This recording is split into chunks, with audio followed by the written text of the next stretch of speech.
महाबळेश्वर सारख्या ठिकाणी 5 मोठ्या असे गोमुख आहेत आणि 5 नद्या कोयना, कृष्णा, पंचगंगा आणि दूधगंगा आणि काय वेगवेगळ्या 5 नद्यांचा तिथनं उगम होतो असं त्याच्यातली 5 गोमुख दर्शवतात. म्हणजे शेवटी कुठल्याही एवढ्या मोठ्या कृष्णा नदीचा जी एवढ्या 3-4 राज्यातनं वाहते, एवढा मोठा डेल्टा ती तयार करते, त्रिभुज प्रदेश तयार करते. ह्या नदीचा उगम हा एक छोटासा चिमुकला झरा असतो आणि तो झरा जोपर्यंत जिवंत राहत नाही, म्हणजे असं मी म्हणत नाही की त्या झऱ्यातनं पाणी येतंय म्हणूनच खाली नदी वाहते असा आपला भाग नाहीये. एक झरा हा एक इंडिकेटिव्ह आहे, पण शेवटी तुमचा जमिनीमधनं जे पाणी बाहेर येतंय, पृष्ठभागातनं जे पाणी बाहेर येतंय, जमिनीच्या पृष्ठभागाच्या आतून जे पाणी बाहेर येतंय, अशा प्रकारचे अनेक झरे जमिनी नद्यांना मिळून ती नदी आपल्याकडे वर्षभरात प्रवाहित राहत असते.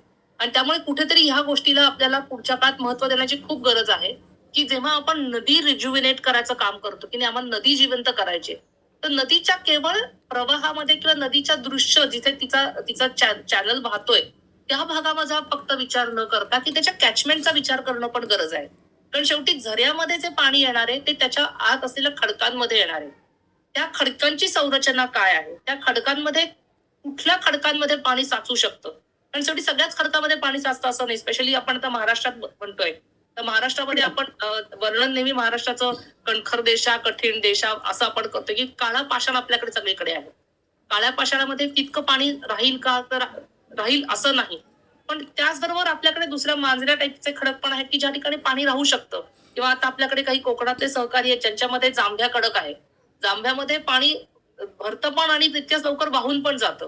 त्यामुळे खडकांची संरचना विचारात घेऊन त्या अनुषंगाने काही उपचार पद्धती आपण केल्या, तर आपली नदी ही जास्त काळासाठी प्रवाहित किंवा पुनरुज्जीवन आपण ज्याला म्हणतो की रिज्युविनेशन जे करायचं आहे, ते केवळ नदीमध्ये विचार करून होणार नाही, तर आपल्याला त्याला पूर्ण त्याच्या कॅचमेंटचा विचार करून तो करायची गरज आहे.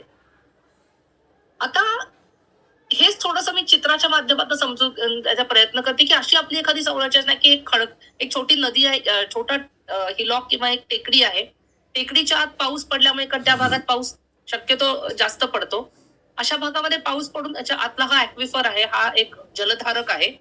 हा जलधारकात पाणी खडकांमध्ये अनेक काळ, वर्ष, शतकं, मिलेनियम म्हणजे हजारो वर्ष पाणी साठून राहतं.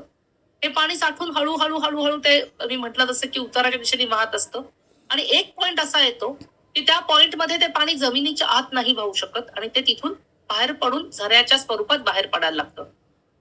अशाच पद्धतीने अनेक छोटे छोटे प्रवाह आपल्याला दिसत. हा एक लडाखचं चित्र आहे, पण हे लडाखचं चित्र आम्ही थोडंसं आपल्याला जमिनीच्या आत काय चाललंय ते दिसत नाही. ते थोडंसं आपण समजून लोकांना सोप्या पद्धतीने सांगण्याच्या दृष्टीने विचार करतोय, की अशा पद्धतीने आज जे पाणी आहे हे पाणी या झऱ्यातनं बाहेर येऊन जमिनीच्या वरती येतं. थोडे झरे असं एक 5, 6, 4 झरे एकत्र येऊन पुढे त्याची छोटीशी नदी किंवा ज्याला आपण फर्स्ट किंवा सेकंड ऑर्डर स्ट्रीम म्हणतो, तो स्ट्रीम तयार होऊन पुढे त्याला अजून उपनद्या मिळून त्याच्या एका मोठ्या नदीत रूपांतर होतं. आता हे झरे जर पूर्णपणे कोरडे झाले, इथले जे झरे आहेत हे जर कोरडे झाले, तर पुढे भले नदीला पाणी मिळेल, छोट्या कुठून येणाऱ्या नद्यांना उपनद्यातनं पाणी मिळेल, पण जर सगळ्याच प्रकारचे झरे अशा पद्धतीने कोरडे झाले, की आपण वेगवेगळ्या प्रकारे त्यात काही बांधकामं केली किंवा तिथलं ते पाणी उपसून काढलं काही वेगवेगळ्या कारणांनी, तर निश्चितपणे पुढच्या काळामध्ये ह्या नद्यांना मिळणारं पाणी किती आहे त्याच्यावरती परिणाम होणार आहे. त्यामुळे ह्या कॅचमेंटचा विचार करणं नदी प्रवाहित होण्याच्या दृष्टीने ते खूप महत्वाचं आहे.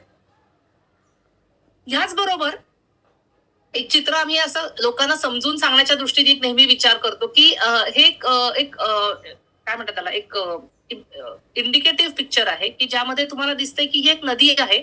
त्याचा हा अपस्ट्रीम भाग आहे, की ती त्या दिशेने वाहत येते आणि ह्या दिशेला ती वाहतीये. या नदीमध्ये ह्या भागामध्ये फक्त पाणी आहे असं समजूयात आपण. हे आपल्याला, आणि हा कुठलाही फोटोशॉप केलेला फोटो नाहीये, हा ऍक्च्युअल फोटो आहे नदीच्या डोहाचा. तर ह्या पॉइंट पर्यंत आपल्या नदीमध्ये पाणी दिसतं आणि याच्या पुढच्या भागामध्ये नदी पूर्ण कोरडी आहे. तर असं का होत असेल? तर टिपिकली जेव्हा आपण म्हणतो की पृथ्वीवरती अनेक हायड्रोलॉजिकल प्रोसेसेस काम करत असतात, वेगवेगळ्या प्रक्रिया घडत असतात, तर असा विचार केला तर असं दिसू शकतं की ह्या भागामधनं जे पाणी वाहतंय त्या भागामध्ये अशी काहीतरी इथे खडकाची संरचना असू शकते की जिथून ते पाणी इथपर्यंत ते दृश्य स्वरूपात वरती येत आहे. पण इथे जर कदाचित खडक बदललेला असेल किंवा कुठला दुसरा उपचार झाला असेल, तर ते पाणी जमिनीतनं इथून येणारं पाणी जमिनीच्या आत मुरत जाऊ मुरत असेल. म्हणजे तिथून ते जमिनीच्या आतून प्रवाहित होते. म्हणजे ज्याला आपण म्हणतो की रिचार्ज होतो. आपण रिचार्ज करतो म्हणजे काय करतो, की जे जमिनीवरती पाणी आहे ते जमिनीच्या पोटात घालण्यासाठी काही उपचार पद्धती करतो. सो दॅट ते ग्राउंड वॉटर, जे सरफेस वॉटर आहे ते ग्राउंड वॉटर मध्ये कन्वर्ट होऊन आपल्या भूजलाची पातळी वाहते. तर ह्याला आपण टिपिकली असं म्हणतो की ज्याला ग्राउंड वॉटर रिचार्ज झालाय, की हे पाणी जमिनीच्या आत चाललंय. Water in the stream is adding to the aquifers. त्याच्यात जर आपण उलटा विचार केला, की ही नदी ह्या भागामधनं वाहत येते, ह्या भागापर्यंत ह्या नदी ओढ्यामध्ये बिलकुल पाणी नाहीये आणि ह्या भागामधनं ते पाणी जमिनीवरती यायला लागलंय, असा जर विचार केला तर ह्याच्यामध्ये काय दिसेल आपल्याला? याला आपण असा विचार करू शकतो की कदाचित असं होऊ शकतं की ह्या पॉइंट पर्यंत जमिनीच्या जे पाणी आपल्याला दिसतंय पुढे वाहतंय ते जमिनीच्या पोटातनं वाहत होतं. एका लिमिट पर्यंत, जसं आपण मगाच्या चित्रामध्ये बघितलं, एका लिमिट नंतर ते पाणी जमिनीच्या पोटातनं वाहत थांबून ते जमिनीच्या पृष्ठभागावरनं व्हायला लागलं, ज्याला आपण म्हणतो ग्राउंड वॉटर डिस्चार्ज. म्हणजे ते पाणी, जे मगाशी म्हणते की बेस फ्लोच्या स्वरूपामध्ये ते पाणी जमिनीवरनं व्हायला सुरुवात होते. त्यामुळे जेव्हा आपण नदी आणि भूजलाचा संबंध बघतो तेव्हा या दोन प्रक्रियांचा विचार करणं खूप जरुरी आहे. कारण आज आपण गव्हर्नमेंट पण आपल्याला शासन पण खूप प्रमोट करते की भूजलाचा पुनर्भरण करा, रिचार्ज, रियूज, रिसायकल, ह्या सगळ्या ज्या प्रक्रिया आहेत त्या रिसायकलच्या प्रक्रियेमध्ये रिचार्ज आणि डिस्चार्ज या दोन महत्वाचे घटक आहेत. फक्त हा विचार करण्याची गरज आहे की रिचार्ज हा सगळीकडनं होत नाही. आपल्याला काही ठराविक भाग ओळखून त्या ठिकाणी रिचार्ज करावा लागेल, सो दॅट आपला ग्राउंड वॉटरचा डिस्चार्ज किंवा जमिनीत आत गेलेलं पाणी त्याची क्षमता वाढून ते पुढे आपल्याला अधिक प्रमाणात उपलब्ध होऊ शकेल. इतके वर्ष जेव्हा आपण शाळेमध्ये लोकांना वॉटर सायकल शिकवायचो, की जलचक्र शिकवायचो, त्या जलचक्रामध्ये भूजलाला कुठेच स्थान नव्हतं. प्रत्येक वेळी आपण इव्हॅपोरेशन किंवा पाऊस पडतो जमिनीत मुरतो, किंवा पाऊस पडतो त्याचं बाष्पीभवन होतं, मग ढग तयार होतात, मग परत पाऊस पडतो, इथेच आपलं जलचक्र येऊन थांबत होतं. पण आता येत्या काळामध्ये याची खूप गरज आहे की ह्या जलचक्रामध्ये भूजलाला पण समाविष्ट करायला पाहिजे, केलं गेलं पाहिजे. आणि आय एम सो हॅपी की आता गेल्या 10 वर्षामध्ये हा बदल होतोय आणि शाळेतल्या मुलांना देखील की हे सगळंच पाणी केवळ इव्हॅपोरेशन किंवा बाष्पीभवन होऊन आकाशात उडून त्याचे ढग होत नाही, तर त्यातलं बरंच अंशी पाणी हे जमिनीच्या पोटात मुरतं, त्याचं सरफेस वॉटरचं ग्राउंड वॉटर मध्ये कन्व्हर्जन होतं आणि ते पाणी कुठेतरी तुम्हाला घराच्या माध्यमातून, विहिरीच्या माध्यमातून आपण वापरतोय. तर ह्या जलचक्रामध्ये अशा प्रकारे भूजलाचा संबंध जोडणं हे येत्या काळाची गरज आहे. आता आम्ही एक थोडस हा विचार केला होता की इतकं जर आपण सरफेस वॉटर, जसं मगाशी नरेंद्रजी पण म्हणत होते की इतक्या मोठ्या प्रमाणात आपण सरफेस वॉटर, एवढे डॅम्स आपल्या देशात आहेत. म्हणजे जर भारताचाच विचार केला तर भारतामध्ये जवळजवळ 690 बिलियन क्युबिक मीटर हे सरफेस वॉटर जे आहे ते आपण वापरतो, असं एक इंडिया WRIचा डेटा सांगतो. त्याचप्रमाणे भारतामध्ये 1761 मोठे आणि मध्यम प्रकारचे इरिगेशन प्रोजेक्ट्स आहेत. 5000 मोठे मोठी धरणं आहेत भारतामध्ये, 25 रिव्हर बेसिन मध्ये. पण तसंच तेच असताना आपल्याकडे भूजलाचा किती वापर होतो, तर दरवर्षी जवळजवळ 452 बिलियन क्युबिक मीटर इतकं पाणी हे रियुजेबल किंवा रिप्लेनिशेबल ग्राउंड वॉटर आहे. म्हणजे ते जर दरवर्षी पाऊस पडल्यानंतर ते जमिनीत मुरून ते भूजलाचे साठे हे पुन्हा रिचार्ज होत असतात.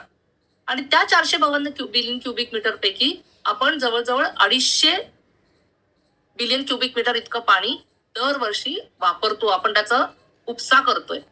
म्हणजे जर आपण पूर्ण गणित जर मांडलं तर जवळजवळ 1/3 पाणी हे जे रिचार्ज होतं त्यातलं निम्म पाणी हे दरवर्षी आपण जमिनीमधनं काढत असतो. आता हे कुठल्या माध्यमातून काढतो, तर विहिरी, बोरवेल तर बरोबरच आहे, पण त्याच्याच जोडीला आपल्याकडे आपण जरी पाणी उपसलं नाही तरी जवळजवळ 2 ते 3 मिलियन, म्हणजे 20 ते 30 लाख आपल्याकडे वेगवेगळे झरे आहेत.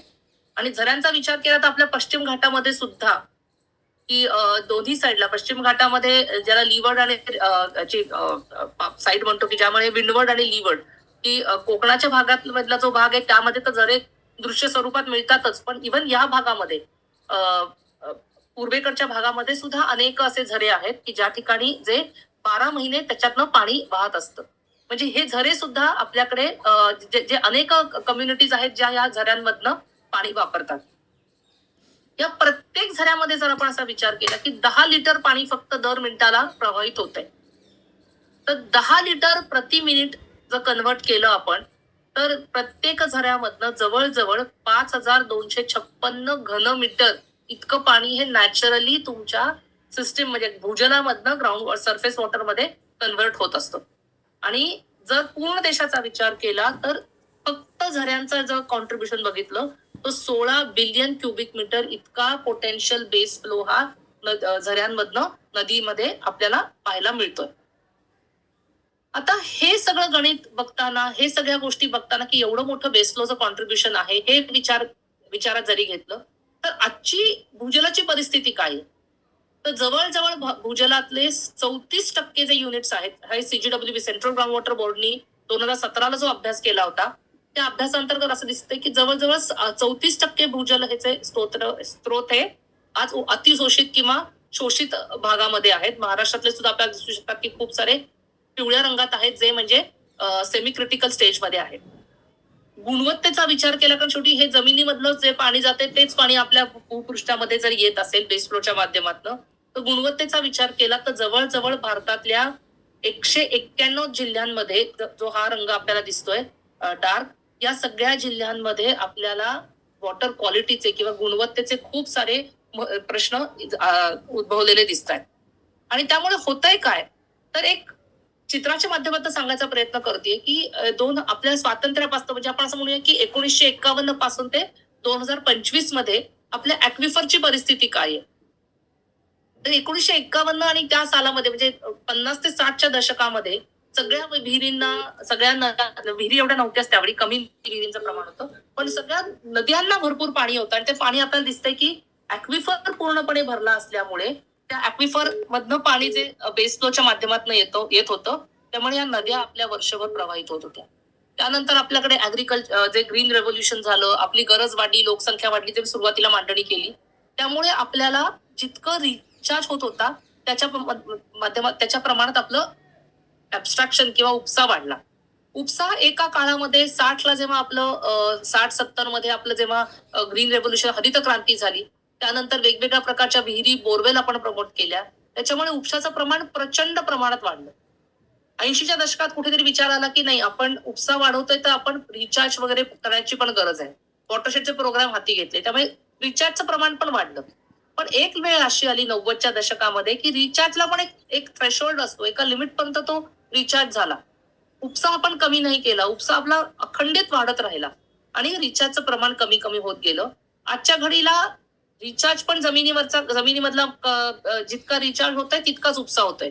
कारण आता आपल्या ऍक्विफर मध्ये, आपल्या भूजल धारकामध्ये पाण्याचा जो साठा होता तो आपण पूर्णपणे रिकामा केलेला आहे. तर जितकं पाणी मुरतंय तितकंच पाणी आपण काढतोय. या वर्षी गेल्या 2 वर्षात एवढा पाऊस पडून सुद्धा लोक म्हणतात आम्हाला जानेवारीपासून यावर्षी परत टँकरची गरज पडणार आहे, पिण्याच्या पाण्यासाठी तरी ऍटलिस्ट. तर हे होताना काही एक गोष्टी आम्ही बघितल्या की आपला पाण्याचा जो ऍब्स्ट्रॅक्शन आहे, जे मी म्हटलं आता, तसं ऍब्स्ट्रॅक्शन तर वाढलेलंच आहे, पण त्याचा परिणाम म्हणून जी शेती, आर्थिक आपली जी अग्रेरियन इकॉनॉमी होती, ती इकॉनॉमी आपली खूप कमी होती. आज कुणालाही शेती करायची नाहीये, सगळ्यांना शेतीत बाहेर पडायचं आहे, कारण शेतीमध्ये खूप समस्या आहेत आणि पाणी ही एक मोठी समस्या आहे. त्याचबरोबर जसं आपण विहीर बोरवेल करतो तेव्हा जितकं जितकं आपण खोल जातोय, 800-900 फूट पाणी काढायला, आपल्याला ऊर्जेची गरज वाढते. पूर्वी आपण मोठेनी बैलांच्या यांनी पाणी काढायचो. आज मात्र आपल्याला 40-50 HP मोटरी लावून आपण पाणी काढतोय. किंवा सोलर जरी म्हटलं तरी किती 8-8, 10-10 तास आपण सोलरने पाणी काढतोय. म्हणजे एनर्जी इनपुट आपलं मोठ्या प्रमाणात वाढलेलं आहे. त्याचबरोबर आपल्याली जी पाण्याची गुणवत्ता, जी पिण्याच्या पाण्याची सिक्युरिटी होती, पिण्याच्या पाण्याची शाश्वतता होती, ती आपली पूर्णपणे कमी झालेली आहे. आपण अनेक बाहेरच्या एक्सटर्नल गोष्टींवरती निर्भर आहोत. आपली जी पाण्याची गुणवत्ता आहे ती खालावत चाललेली आहे आणि जे बेस फ्लोचं कॉन्ट्रीब्युशन आहे ते पूर्णपणे कमी होऊन संपल्यात जमा झालेला आहे. त्यामुळे ह्या सगळ्या गोष्टींचा परिणाम आपल्या इक्विटी किंवा आपण जे समान सगळ्यांना पाणी मिळेल का, आपले जे SDG आपण म्हणतो की सस्टेनेबल डेव्हलपमेंट गोल्स, त्याच्यावरती त्याचा निश्चितपणे परिणाम झालेला आहे. आज आपल्या नद्यांची परिस्थिती काय आहे, तर आपल्याला दिसू शकतं की ही मराठवाड्यामधल्या, ही औरंगाबादच्या जवळची आणि ही एक पश्चिम महाराष्ट्रातली चित्र आहे. की सातारा जिल्ह्यामध्ये सुद्धा तुम्हाला नदीच्या पात्रात, ही कुठली मोठी नदी असंही म्हणत नाही की माणच्या जवळचीच एक नदी आहे, पण तिला पूर्वी ही 12 महिने प्रवाहित असलेली नदी आहे. आज त्या नदीच्या पात्रामध्ये आपण विहिरी केलेल्या आहेत आणि त्या विहिरीमधनं आपण पाणी, तुम्हाला दिसतं इथे पंप लावून आपण पाणी ओढतोय आणि ही नदी पूर्णपणे कोरडी आहे. याचप्रमाणे ही औरंगाबादच्या आपल्या संभाजीनगरच्या जवळची नदी आहे की ज्या नदीमध्ये अगदी संभाजीनगरला लागून एक 2-3 किलोमीटर वरतीच या नद्या आहेत. मोठी नदी, पात्र खूप मोठं आहे, पण पूर्णपणे हे मार्च महिन्यामधलं चित्र आहे. कोरडी ठाक नदी आहे आणि त्याच्यामध्ये लोकांनी विहिरी घेतलेल्या आहेत. आणि नदीमध्ये विहिरी घ्यायचं कारण काय? तर नदी हा आपल्या पूर्ण पाणलोटातला सगळ्यात खालचा सखल भाग आहे. तर तिथे पाणी मिळालं तर तुम्हाला त्या पाणलोटात कुठेही पाणी मिळणार नाही. आणि आज आपण त्या सखोल भागामध्ये जाऊन सुद्धा पाणी उपसा करतोय. त्याच्यामुळे आणि आपण म्हणतोय की नद्यांचं पुनर्जीवन करायचंय. तर ह्या दोन्ही गोष्टी कॉन्ट्राडिक्शन एकत्र राहू शकत नाहीत. आणि त्यामुळे आपल्याला नदीच्या दृष्टीने विचार करताना सुद्धा या गोष्टीचा खूप सखोलपणे विचार करायची गरज आहे. मी मगाशी खडकांचा उल्लेख केला, तर तोच एक फरक आहे की भारतामध्ये जशी बाकीची वैविध्यता आढळते, त्याचप्रमाणे आपल्याला खडकांमध्ये पण खूप वैविध्य आढळतं. की काही गुलाबी रंगाचा भाग आहे ज्या ठिकाणी आपल्याला क्रिस्टलाईन, ज्याला आपण म्हणतो की ग्रॅनाइट किंवा नायसिस सारखे खडक आहेत. आपला हिरवा भाग म्हणजे पूर्णपणे आपला मराठीमध्ये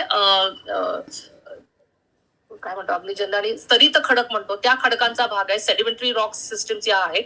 आणि हिमालयन तर पूर्ण कॉम्प्लेक्स आहे, कारण आपल्याला माहिती की हिमालय कसं तयार झाले. त्यामुळे या कॉम्प्लेक्स जिओलॉजी मध्ये सुद्धा नद्या कशा पद्धतीने त्यांना पाणी मिळणार आहे, की तुम्हाला कदाचित अलुवियल भागामध्ये पाण्याची उपलब्धता जास्त असू शकते बेसफ्लोच्या माध्यमातून. तीच तुम्हाला कदाचित या गुलाबी भागामध्ये कमी असू शकेल. बेसॉल्ट मध्ये ती त्याच्यापेक्षा वेगळी असू शकेल. सेडिमेंटरीज मध्ये थोडी जास्त असू शकेल. तर हे जे खडकांचे प्रकार आहेत ते सुद्धा आपल्याला ठरवणार आहेत की आपल्याला जे बेस फ्लोचं कॉन्ट्रीब्युशन किती आणि कशा प्रमाणे असणार आहे. सरतेशेवटी थोडंसं मी पावसाशी याचा संबंध जोडायचा प्रयत्न करीन की जसं आपण म्हणतोय की भारतामध्ये 100-125 वर्षामध्ये मी जसं म्हटलं की मी 2005 पर्यंतचा हा पाऊस इथे मांडलेला आहे. 1901 ते 2005 पर्यंतचा पावसाचा प्रमाणात विचार केला तर 1901 साली पावसात भारताचा ऍट स्केल पूर्ण भारताचा विचार केला तर 1085 मिलीमीटर इतका पाऊस हा 1901 साली पडत होता. आत्ताच्या घडीला विचार केला तर त्या पावसाचं ऍक्च्युअल प्रमाण वाढलेलं आहे 15 मिलीमीटरनी. आणि on an average at country level आपल्याला पाऊस 1105 मिलीमीटर इतका पाऊस वर्षभरात पडतो. म्हणजे पावसाचं प्रमाण कमी झालंय म्हणून ही सगळी समस्या आहे, हा एक अत्यंत चुकीचा समज आहे. पावसाचं प्रमाण रियालिटीमध्ये वाढलंय, पण हे पावसाचं प्रमाण स्क्यूड पद्धतीने बदललेलं आहे. म्हणजे जर तुम्ही विचार केला, हा भारताचे वेगवेगळे जिल्हे आहेत आणि जिल्ह्यांचा विचार केला तर हे जे सगळे गुलाबी रंगाचे जिल्हे आहेत त्या सर्व जिल्ह्यांमध्ये ऍक्च्युली पावसाचं प्रमाण हे कमी झालेलं आहे. जे निळे जिल्हे आहेत या निळ्या जिल्ह्यांमध्ये पावसाचं प्रमाण हे गेल्या 125 वर्षात वाढलेलं आहे. म्हणजे जर आपण म्हटलं की ज्या ठिकाणी आपण स्पेशली महाराष्ट्राचा जर विचार केला तर महाराष्ट्रामधल्या जवळजवळ आपल्या 35 जिल्ह्यांपैकी फक्त 15 जिल्ह्यामध्ये पावसाचं प्रमाण कमी किंवा तेवढंच झालेलं आहे.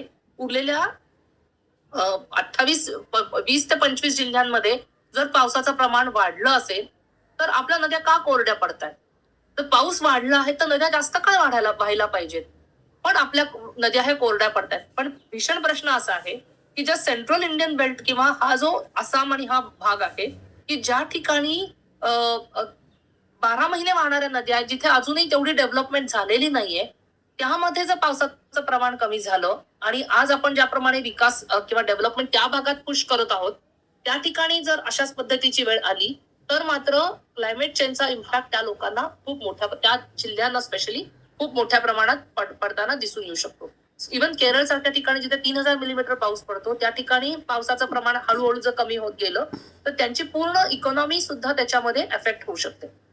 आता हे जिल्हे आणि जर भूजलाचा आपण उपसा हे जर एकावरती एक ठेवलं तर एक चित्रात एक स्पष्टपणे दिसून येतं की पावसाचं प्रमाण वाढून सुद्धा नद्या कमी कोरड्या होण्याचं कारण हे इथे आपल्याला भूजलाच्या उपस्यांमध्ये दिसून येतं की ह्या सगळ्या पंजाब, हरियाणा, राजस्थान, गुजरात, महाराष्ट्र या सगळ्या भागामध्ये पाऊस जरी वाढला तरी आपल्या इथे इतक्या मोठ्या प्रमाणात भूजलाचा उपसा झालेला आहे की त्या भूजलाच्या उपस्यामुळे आपल्या नद्यांमध्ये जे पाणी येत होतं ते पाणी येणं त्याचं प्रमाण खूप अंशी कमी झालेलं आहे. आणि त्यामुळे आपल्याला वेगळ्या पद्धतीने विचार आपल्याला नद्या पुनर्जीवित करण्याच्या दृष्टीने करायची गरज आहे.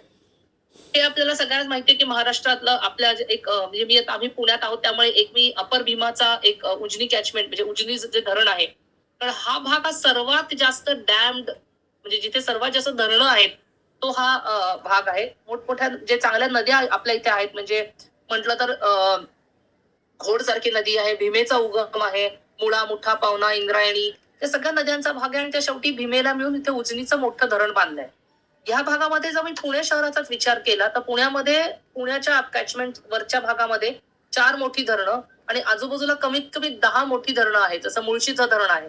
मुळशीचं पाणी जरी पुण्यात वापरत नसतील तरी मुळशी मोठं धरण आहे किंवा घोडमध्ये बांधलेली मोठी मोठी धरणं आहेत. आता त्याच्यामध्ये भीमा, भामा या नद्यांवरती मोठमोठी धरणं बांधलेली आहेत. पण ह्या धरणांना बांधून सुद्धा नद्यांना आपण कुठेतरी रेस्ट्रिक्ट केलंय, त्यांचा प्रवाह आपण खंडित केलेले आहेत. आणि प्रवाह खंडित केल्यामुळे फक्त ती नदीच कंट्रोलमध्ये येत नाही. तर जर फक्त पुण्याचाच विचार केला तर ही ऍक्च्युली पुण्याची ड्रेनेज सिस्टीम आहे.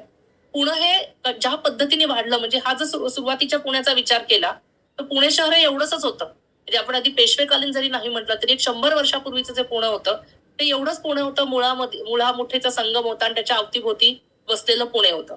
त्याची ही सगळी वेगवेगळे ड्रेनेज नॅचरल स्ट्रीम्स होते. अंबिल ओढा असेल किंवा नागझरी ओढा असेल आणि वेगवेगळे प्रवाह होते. इंद्रायणी, पवना या सगळ्या नद्या आजूबाजूला वाहत होत्या. हळूहळू येत्या काळामध्ये पुण्याची वाढ बेसुमार होत गेली आणि मी पुण्याचं उदाहरण देते कारण आम्ही पुण्याच्या पूर्ण भूजलाचा अभ्यास केलेला आहे. पिंपरी-चिंचवडचा आता आम्ही सध्या करतो आहोत. तर पुणे आणि पिंपरी-चिंचवड आता हे तर ट्विन सिटी झाल्यासारखंच झालेले आहे. तर पुणे आणि पिंपरी-चिंचवडचा जसा विकास होत गेला तसतसं ह्या सर्व नद्यांमध्ये या सर्व ओढ्यांमध्ये अतिक्रमण होत गेलेली आहेत. आणि आज जर तुम्ही बघितलं तर मुळा मुठा म्हणजे पुण्याच्या तर मुठ्या नदीमध्ये तर पूर्ण खडक असं तर पाणी सोडलं तर पाणी येतं आणि नदीचं आज जर आपण पाणी तपासलं तर फक्त आणि फक्त पुण्याचं सांडपाणी त्या नद्यामध्ये वाहत आहे. आणि हीच परिस्थिती भारतातल्या सर्व नद्यांमध्ये मोस्टली आपल्याला दिसू शकतो. आपण रिव्हरफ्रंट डेव्हलपमेंट म्हणू किंवा काही करू ते रिव्हर आधी जिवंत करण्याची गरज आहे, मग आपण इथं चांगल्या गोष्टी करू शकतो. हे जे सगळे ओढे, नद्या, या उपनद्या या सगळ्या ज्या पद्धतीने आपल्याला दिसत आहेत या आज जर तुम्ही जाऊन तिथे नकाशात म्हटलं की मला हा जो ओढा या नकाशात दिसतोय तो मला ट्रेस करायचा तुम्हाला त्याचं दृश्य स्वरूप दिसणार नाही. कारण त्या सगळीकडे आपण त्या आयदर बांधकामा अंडर किंवा त्याच्यात कुठल्या अतिक्रमणा अंतर्गत त्या सगळ्या नद्या या उपनद्या किंवा हे झरे सगळे हे सगळे ओढे आपण नष्ट केलेले आहेत. त्यामुळे शेवटी एक कुठेतरी सांगावंसं वाटतं की नद्या म्हणजे धरणामध्ये आपण जे रिव्हर फ्लोज होते जी नदी वाहत होती त्याला आपण स्टॉक म्हणून कन्वर्ट केलं की त्याला थांबवलं आणि तिथे त्याचा साठा केला. भूजलाचा साठा जो जमिनीखाली साठा म्हणून होता त्याला आपण प्रवाहित केलं नद्या, बोरवेल आणि विहिरीमधनं पाणी काढून. कुठेतरी एक झरा ही एक सिस्टीम आहे जी नैसर्गिकरित्या एक स्टॉक आणि फ्लो याचं एक छान बॅलन्सिंग ज्याला एक चांगलं संतुलन राखून ती डिस्चार्ज करणारी गोष्ट होती. की झरे वर्षभर वाहत आहेत त्याच्यात आत एक स्टॉक होता. तो स्टॉक हळूहळू नैसर्गिकरित्या पाणी देता. सुरुवातीला पावसाळ्याच्या काळात कदाचित 100 लिटर पर मिनिट असेल जो उन्हाळ्यात तुम्हाला 10 लिटर पर मिनिट पर्यंत येईल. पण एक सस्टेनेबल सिस्टीम त्याच्यामध्ये आपल्याला दिसू शकते जी आता पूर्णपणे डिस्टर्ब झालेली आहे. आणि त्यामुळे जर भारतभराचा विचार केला तर आपल्याला 4 गोष्टींचा विचार करायला लागेल. एक म्हणजे आपलं युसेज आणि एक्स्ट्रॅक्शन किती आहे, आपण भूजलाचा किती उपसा करतो वापरतो आणि आपली आपण ज्याला म्हणतो की ESS किंवा आपली इकोसिस्टम सर्व्हिसेस जे आपले आहेत तो कुठलं राज्य काय करते. तर पंजाब, हरियाणा आणि हा जो आपला पेनिन्सुलर इंडियाचा भाग आहे त्या ठिकाणी प्रचंड मोठ्या प्रमाणात वापर आहे, उपसा आहे. आणि त्याच्यात इकोसिस्टम सर्व्हिसेस हा भाग कुठेही विचारात घेतलेला नाही. सेंट्रल इंडियामध्ये उपसा पण जास्त आहे पण थोड्याफार प्रमाणात ESS ला महत्व दिलं जात आहे. हिमालयन रिजन्स किंवा जे मायनिंग सेंट्रल इंडियन बेल्ट आहे त्या ठिकाणी उपशाचं प्रमाण कमी आहे पण काही ठिकाणी ESS ला महत्व आहे. काही ठिकाणी आपण बेसुमार जसं आपण म्हणतोय की छत्तीसगड किंवा ओडिसा वगैरे भाग आहे त्या ठिकाणी भूजलाचा उपसा नाहीये पण मायनिंगच्या माध्यमातून आपण इतक्या मोठ्या प्रमाणात त्या सगळ्या नॅचरल सिस्टम डिस्टर्ब करतोय की पुन्हा इकोसिस्टम सर्व्हिसेस हा भाग पूर्णपणे दुर्लक्षित राहिलेला आहे. आता ह्या 4 ठिकाणी इथे काय प्रकार आहे तर मग अशी म्हटलं तसं इथे इंडस्ट्रियल ऍग्रिकल्चर आहे. पंजाब, हरियाणा मोठ्या प्रमाणात मार्केटसाठी जे लागतं त्याप्रमाणे पिकवलं जातं. जे बिहार, वेस्ट बेंगॉल किंवा काही प्रमाणात उत्तर प्रदेशचा भाग काही प्रमाणात मध्य प्रदेशचा भाग, ज्या ठिकाणी छोटी स्मॉल होल्डर ऍग्रिकल्चर आहे. खूप मोठी मोठी शेती नाहीये, खूप प्रगत शेती नाहीये. शेतकरी आपल्या आपल्या प्रमाणात आपली एक विहीर घेऊन, आपली एक बोर घेऊन शेती करतायत, पण भूजलाचा मोठ्या प्रमाणात उपसा करतायत. पण त्या ठिकाणी थोडीशी नॅचरल फॉरेस्ट आणि हे असल्यामुळे आणि मोठा अगदी इंडस्ट्रियल बेस्ड ऍग्रिकल्चर नसल्यामुळे थोडंसं ESS कडे सुद्धा महत्व दिलं जात आहे. जे हिमालयन स्टेट्स आहेत, ज्या स्प्रिंगसाठी लिमिटेड आहेत, स्पेशली नॉर्थ ईस्ट मध्ये, की जिथे इकोसिस्टीम प्रिझर्व्ह केलेले आहेत, भूजलाचा उपसा देखील कमी आहे, ही आयडियल कंडिशन आहे. पण अशी ठिकाणं ही देशातनं कमी कमी होत चाललेली आहेत. आणि मग अशी म्हटलं तर छत्तीसगड आणि या भागामध्ये अजूनही तेवढा विकास झालेला नाहीये, पण मोठ्या प्रमाणात दोहन हे होत आहे. तर प्रत्येक ठिकाणी आपल्याला नद्यांचा किंवा भूजलाचा विचार करताना काही मेजर स्टेप्स घ्याव्या लागतील. तर जो पंजाबचा भाग म्हटलं, त्या ठिकाणी आपल्याला पुलबॅक, आता थांबा, कुठेतरी एक सिरियस थॉट घेऊन विचार करायला लागेल. कारण तुमच्याकडे पाण्यामध्ये युरेनियम सारखे घटक मिळत आहेत. तुमच्याकडे वॉटर क्वालिटी ही प्रचंड प्रमाणात खराब झालेली आहे. काही भाग असे झाले की जिथे पाणथळ झालेले आहेत, की तिथे इतका हे झालेलं आहे, पाणी थांबून थांबून वॉटर लॉगिंग झालेलं आहे. त्यामुळे ह्या ठिकाणात जर आपल्याला काही विचार करायचा तर 5-10 वर्षात विचार करून थोडं थांबून पुढे जायची गरज आहे. जो दुसरा भाग मी म्हटलं की जिथे बिहार आणि त्या भागामध्ये आपल्याला अपॉर्च्युनिस्टिक विचार करायला लागेल, की ठीक आहे, संधी आहे, पण एक थोडेसे प्रोटोकॉल्स किंवा नियमावली लागू करून तिथे विचार करायला लागेल. तो खालचा आपण म्हणतोय भाग, की ज्या ठिकाणी आता नॉर्थ ईस्ट सारख्या भागामध्ये की स्ट्रॅटेजिक डेव्हलपमेंट करताना विकास हवा, पण त्याला एक स्ट्रॅटेजीचा एक थोडासा अंगीकार करून आपण पुढे जायला पाहिजे. आणि झारखंड आणि हा भाग जो म्हटला मी, छत्तीसगड, की ज्या ठिकाणी अजून तशा प्रिस्टाईन सिस्टम्स आहेत, तर तिथे थोडासा हटके विचार, वेगळा विचार करून जर आपण पुढे गेलो तर आपल्याला ही सिस्टम ही जास्त चांगल्या पद्धतीने एक शाश्वत अशी सिस्टीम आपण तयार करू शकतो. तर सरतेसाठी हा एक इंटरेस्टिंग फोटो मी तुम्हाला दाखवते, की हे कसं ही सिस्टीम वर्क होते, की निसर्गामध्ये आपल्याला असं वाटतं की आपण मॅनमेड गोष्टी सगळ्या करू शकतो. पण हा एक इंटरेस्टिंग फोटो आहे, की हा जो इथे एक बांधलेला भाग आहे, हा एक झरा आहे, ज्या झऱ्याला चॅनलाइज करून एक छोटासा थोड्याशा अशा तोट्या बांधून तिकडनं पाणी झऱ्याच्या माध्यमातून पाणी येते, बाहेर येत आहे. हे झऱ्याच्या माध्यमातून येणारं पाणी लोक पाणी तर वापरायला पण घेऊन जातात, पण ते पाणी पुढे वाहून, कारण तो झरा आहे, तो नैसर्गिकरित्या वाहत, त्याला काही तोटी बसवलेली नाही, तर ते पाणी अविरत वाहत असतं. ते वाहणारं पाणी हळूहळू पुढे जाऊन त्याची एक छोटीशी एक ओढा तयार होतो आणि तो ओढा पुढे एका उपनदीला मिळून ती नदी पुढे कोसीच्या कॅचमेंट मध्ये जाते. आता इंटरेस्टिंग भाग असा आहे की ह्यामध्ये ही जी नदी, हा जो झरा आहे, हा नेपाळमध्ये आहे. ही इंटरनॅशनल बाउंड्री आहे. याच्या पलीकडे आले की भारत देश सुरू होतो. नेपाळमध्ये जे आहे तो झरा आहे, ग्राउंड वॉटर आहे. पुढे थोडासा तो सरफेस वॉटर मध्ये कन्वर्ट होऊन भारतामध्ये जातो, तर सरफेस वॉटर आहे. तर नैसर्गिक जेव्हा आपण बाउंड्रीचा विचार करतो, तर निसर्ग हा आपल्या बाउंड्रीज मानत नाही, आणि त्यामुळे आपण सुद्धा या नैसर्गिक सिस्टीम म्हणून त्याचा जर आपण विचार केला तर आपण त्याचं एक शाश्वत आपल्याला त्या प्रश्नांची उत्तरं किंवा उकल काढता येईल. एवढं म्हणून मी आता माझा आजचा जो टॉक आहे तो थांबवते.